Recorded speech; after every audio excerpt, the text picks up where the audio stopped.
అంటే ఏంటదినా? ఏమీ చేయకుండా మీలాగే జరిగేవన్నీ చూస్తూ కూర్చోవాలా? మీరు చేసే తప్పులకి మోసాలకి బాబాయ్ పేరు చెప్పొద్దు అంటున్నాను నిషి. ఇదంతా మీరు మీకోసం భయంతో చేస్తున్నారు అంతే. ఎవడో సాక్ష్యాలు తీసుకొచ్చి మీ బాబాయ్ కొడుకుని ఒప్పుకో అని బెదిరిస్తా ఉంటాడమ్మి. భయపడక ఇంకేం చేయమంటావు? వాళ్ళు చెప్పినట్టు మన బంధువులందర్నీ పిలిచి కేదార్ కూడా మావయ్య కొడుకేనని చెప్తే ఏమవుతుందో తెలుసా వదినా? చెప్పకపోతే ఏమవుతుందో తెలుసా నిషి? వీరశంకర్ గారు చెప్పినట్టు మీడియా దగ్గరకు వెళ్తారు. అప్పుడు మన బంధువులకే కాదు, ప్రపంచం మొత్తానికి తెలుస్తుంది. తెలిస్తే ఎవ్వరిని వదిలిపెట్టనక్క. మీకు ముందే చెప్పా, ఇప్పుడు చెప్తున్నా, వాడిని ఇంటి వారసుడిగా ఒప్పుకోవడానికి వీల్లేదు. నేను కాదన్న చేస్తుంటే మాత్రం నేను చూస్తూ ఊరుకోను. మరి ఇంకేం చేస్తావు యువరాజ్? పోనీ చెప్పు, మన దగ్గర వేరే ఆప్షన్ ఏమైనా ఉందా? 4 గోడల మధ్య మనకి తెలిసిన నలుగురికి నిజం చెప్పడం మంచిదా, లేదా ప్రపంచానికి ఒకటేసారి నిజం తెలియడం మంచిదా? ఈ విషయం బయటికి తెలిస్తే పోయేది మన పరువే.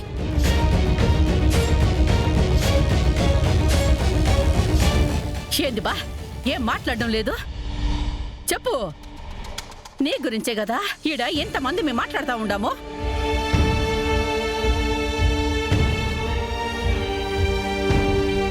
అమ్మి ఆ కేదార్ని నీ కొడుకని ఒప్పుకుందామని అంటా ఉండాది. నువ్వేం మాట్లాడవేంది?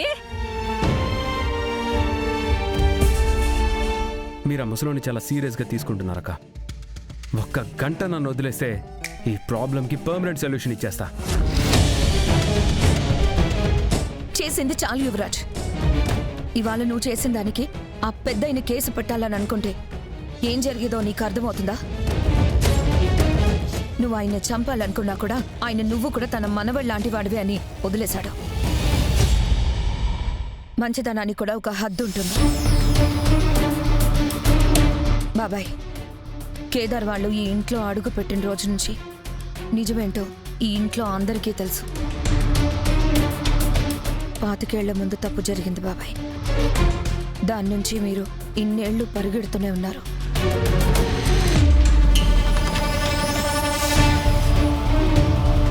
ఇన్నేళ్ళు మానసికంగా మీరు ఎంత నలిగిపోయి ఉంటారో నాకు తెలుసు. ఇక పరిగెత్తడం వద్దు బాబాయ్. నిజానికి ఆయుష్ ఎక్కువ బాబాయ్. ఆఖరి వరకు పోరాడుతూనే ఉంటుంది. మీరేక ఆ నిజంతో యుద్ధం చేయకండి. నిజం అందరికీ తెలిస్తే ఏమవుతుందో అన్న మీ భయం ఒక్కసారి దాటిరండి బాబాయ్. మనసుకి ఎంత భారం తగ్గుతుందో మీకే అర్థమవుతుంది. అందుకని అందుకని ఏం చేద్దామంటున్నారు వదినా? మన వాళ్ల ముందు కేదార్ ఈ ఇంటి కొడుకు అని ఒప్పుకోవడమే best option. Best option. Best option. అక్కనే చెప్తున్నాను యువరాజ్. నువ్వు చెయ్యాలనుకున్నవి చేసేటప్పుడు నేను నీకు అడ్డుపడలేదు. అది తప్పైనా సరే ఊరుకున్నాను. ఇప్పుడు నేను తప్పుని సరిచేద్దాం అనుకుంటున్నాను. మీరు చెప్పండి బాబాయ్.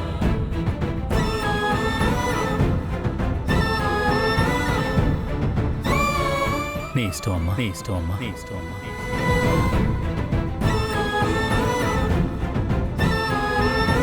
బో బో బో.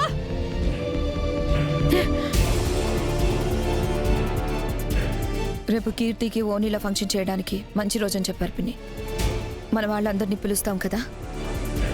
ఆ ఫంక్షన్లో అందరి ముందు అనౌన్స్ చేద్దాం. అందరి ముందు అనౌన్స్ చేద్దాం. అందరి ముందు అనౌన్స్ చేద్దాం. అందరి ముందు అనౌన్స్. నీ కోపం తప్పు అని నేను అనడం లేదు. నీ భయం తప్పు. కేదార్ వచ్చింది ఆస్తి కోసం కాదు, కుటుంబం కోసమని నీకే మెల్లగా అర్థమవుతుంది.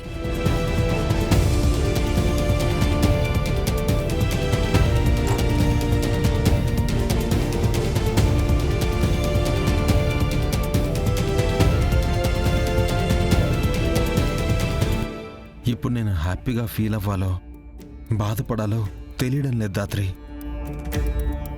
నాన్న నన్ను కొడుకుగా ఒప్పుకునే రోజు చాలా హ్యాపీగా ఉంటానన్నాను. కానీ రేపు ఒప్పుకుంటారని తెలిసినా మనసులో ఏదో తెలియని అలజడుందా? అవును దాత్రి, మనం ఏ తప్పు చేయడం లేదు కదా. అందరినీ బలవంతంగా బాధ పెట్టి ఒప్పిస్తున్నట్టు అనిపిస్తుంది. సాక్ష్యాలు తెస్తే నాన్న నన్ను అందరి ముందు కొడుగ్గా నన్ను అంగీకరిస్తారనుకున్నాను గాని కొడుకుగా అంగీకరించడం ఇష్టం లేకనే సాక్ష్యాలు తీసుకుని రమ్మన్నారేమో అని అనిపిస్తోంది. ఆహా, అలాంటిది ఏం లేదు కేదార్. అయినా నీలాంటి కొడుకున్నాడని ఏ తండ్రైనా గర్వంగా చెప్పుకుంటారు కానీ బాధపడుతూ కాదు. మావే గారిది కోపం ద్వేషం కాదు, భయం. నిజం నలుగురికి తెలిస్తే తన పరువు తన బిజినెస్ ఏమైపోతుందో అన్న భయం, అంతే. చెయ్యని తప్పుకి 25 ఏళ్ళు శిక్ష అనుభవించావు కేదార్ నువ్వు. ఇది నువ్వు హ్యాపీగా ఉండాల్సిన టైం, బాధపడకు. నువ్వు కోరుకున్నట్టు రేపటితో నీకొక ఫ్యామిలీ దొరుకుతుంది. ఇంట్లో ఎవరికి ఇది నచ్చకపోవచ్చు కానీ నువ్వొచ్చింది ఆస్తి కోసం కాదని తెలిసిన రోజు ఈ కోపాలన్నీ మర్చిపోయి నిన్నెలా వాళ్ళల్లో ఒకరిగా కలుపుకుంటారో చూడు. నిజంగా నువ్వు చెప్పింది జరుగుతుంది కదా దాత్రి. పిన్నికి యువరాజ్కి నా మీదున్న కోపం పోతుంది కదా. పోతుంది కేదార్. వాళ్ళవి అర్థం లేని ఆవేశాలు, ఆలోచన లేని భయాలు, అంతే. అయితే రేపటి నుంచి నేను అనాథని కాదు కదా. కాదు. రేపటి నుంచి ఎవ్వరూ నా దగ్గరికి వచ్చి తండ్రి లేనివాడని అనరు కదా. అనరు. ఇక మీదట ఎవరైనా నీ ఇంటి పేరేంటని అడిగితే నువ్వు అసలు ఆలోచించాల్సిన అవసరం లేదు. నీ తండ్రి పేరేంటంటే తడబడాల్సిన అవసరం లేదు. ఎందుకంటే రేపటి నుంచి నువ్వు సన్ ఆఫ్ వజ్రపాటి సుధాకర్. ఇదే నీ ఐడెంటిటీ.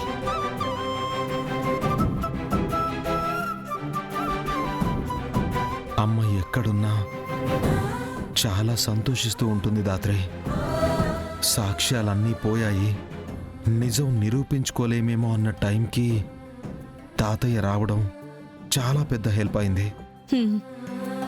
నీ కష్టాలు కన్నీళ్లు చూడలేకే అత్తయ్య గారే తాతయ్య గారిని పంపించినట్టున్నారు. ఆయన వచ్చిన 4 రోజుల్లో ఉన్న ప్రాబ్లమ్స్ అన్ని తీర్చేశారు.